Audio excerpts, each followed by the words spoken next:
toward a crime-free Philippines. Every valid apprehension deserves a conviction, and every well-deserved conviction is a move towards the restoration of our Filipino people's faith in our justice system. For justice to work, we have to work. For our people to believe in our system of justice, we have to see to it that they can believe in our prosecutors and the integrity of their resolutions. Trust is always earned, it is never demanded. With great power comes great responsibilities. Let us exercise that power responsibly and with integrity. Invariably, we cannot prosecute if we ourselves are tainted by the very drugs we seek to eradicate. It is for this reason that I seek the full cooperation of everyone in our random drug testing program. The program will eventually cover all our prosecutors and down the line, everyone in the DOJ. This is part of our efforts to support the President's war on drugs. We cannot clean the houses of our countrymen if our own house is not clean and not in order. Only by clean hands and souls can we rightfully prosecute others. The good book provides the inspiration for this. In the proverb states, whoever says to the guilty, you are innocent, will be cursed by peoples and denounced by nations. But it will go well with those who convict the guilty. The rich blessings will come on them. Drugs and all the activities related to are the precursor of criminality and corruption. Drug addiction fuels the desire to commit crimes so that an urge can be satiated. With varying dependence on drugs comes varying degrees of heinous crimes. Evidently, the innocents bear the brunt of their despicable acts. And this administration will no longer tolerate criminals. It is our time to turn the tables and let them have a dose of their own medicine. If they harm the people, we should make sure that they will receive what they deserve under our laws.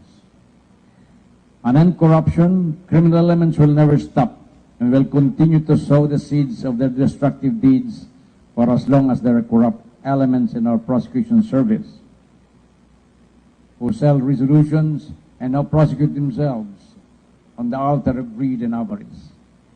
Criminals will thrive for as long as they find sanctuary instead of punishment among our prosecutors and our judges. The real change desired by the majority will never happen if the corrupt exists among the minority. They are like the wounds that fester and turn the good parts of our prosecution service into gangrenous wounds. I believe that there is only one way to deal with gangrene.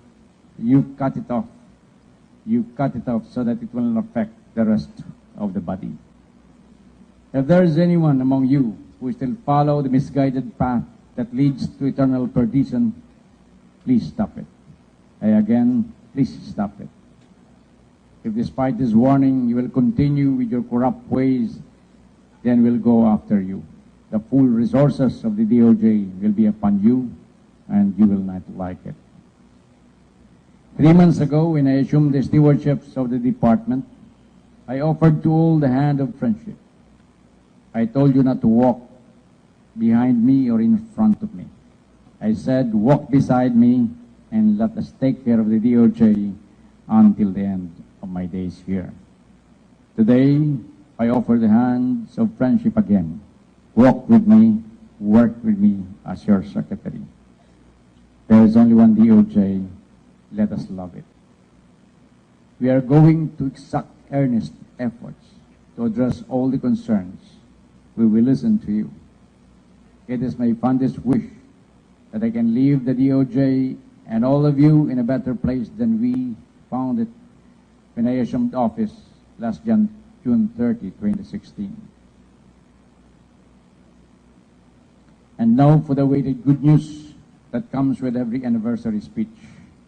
Foremost among them will be the realization of the Department of Justice Academy that will provide a venue for training and the enhancement of the competence of our prosecutors and of the components of the other agencies, units under the DOJ. It is really my hope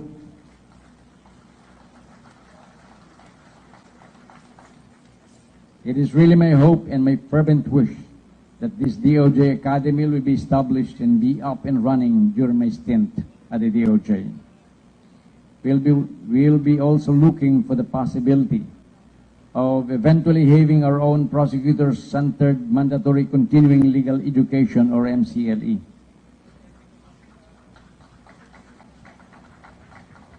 I'm also happy to announce that for 2016, we'll be giving a cultural allowance of 1,500 each in time for our DOJ anniversary. The amount of 1,500 will be credited to your respective ATMs effective September 26, so that you may purchase uniform or costume on the occasion of anniversary. The amount may be small, but it's just a start. Hopefully, in our coming anniversaries, we can increase this amount. On the release of much-awaited performance-based bonus, here's the good news on it. We have closely coordinated with the DBM and the Interagency Task Force under AO25 to follow up the approval and release of the long-awaited bonus of the employees and officials for fiscal year 2015. It may be recalled that during the flag-raising ceremony last week, it was announced that we are awaiting the decision of the task force regarding the DOJ's request for reconsideration. We have been declared eligible for the grant of the PBB. And the revised final validation report is already for signature of the chairman of the task force.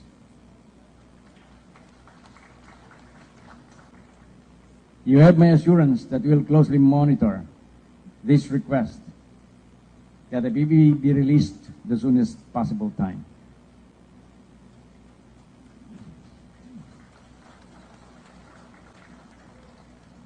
We have secured the release of 3 million pesos for the purchase of needed tables and chairs for our newly appointed prosecutors. We will have our bidding for this in January 2017 and receive delivery by February 2017 and roll out to you 1 month later.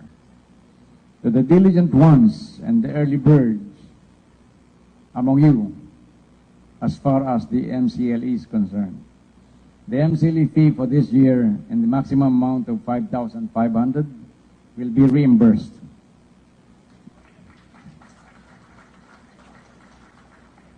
We are looking at holding our own free MCLE for our prosecutors by year-end or early next year.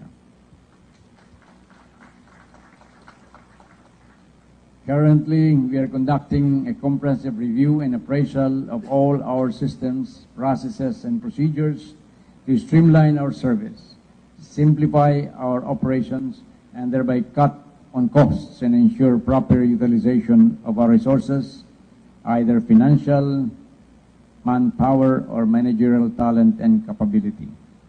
I encourage everyone to do cost-saving measures and utilities. While we cannot give an exact figure right now, the CNA incentive that everyone will receive this year is for sure bigger than the amount that you receive in recent years. For those involved in anti-human trafficking initiatives of the DOJ, by next week, our people in the U.S. Department of State will be negotiating the terms and conditions of a U.S. $3 million grant assistance to further solidify our anti-human trafficking efforts, particularly in the area of child cyber prostitution. We have attained Tier 1 ranking, the highest ranking that a country can attain in the Global Index Against Trafficking in Persons.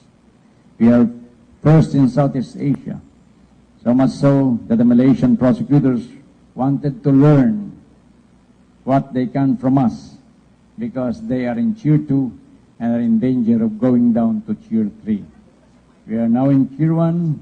We intend to stay in Tier 1 for a long time.